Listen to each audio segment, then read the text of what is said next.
យុទ្ធសាស្ត្រ500រៀលខ្លាយទៅជា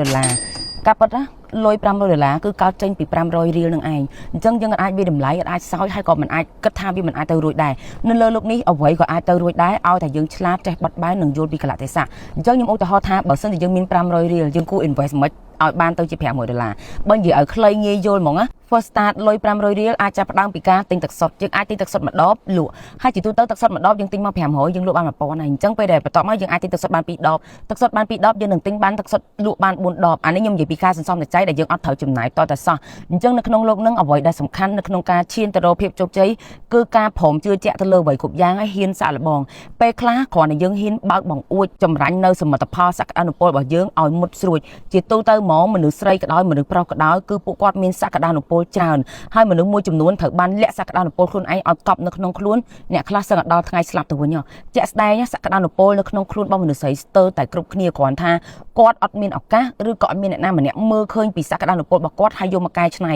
ខ្ញុំធ្លាប់មានមិត្តភ័ក្តិហើយខ្ញុំក៏ធ្លាប់ជួយមិត្តភ័ក្តិខ្ញុំច្រើនឲ្យគាត់មានឱកាសនៅក្នុងការ rise like a diamond មនុស្សស្រីទាំងអស់សុទ្ធតែស្រស់ស្អាតសុទ្ធតែមានសមត្ថភាពសុទ្ធតែពូកែឲ្យតែគាត់ទទួលបានការលើកទឹកចិត្តទទួលបានការសរសើ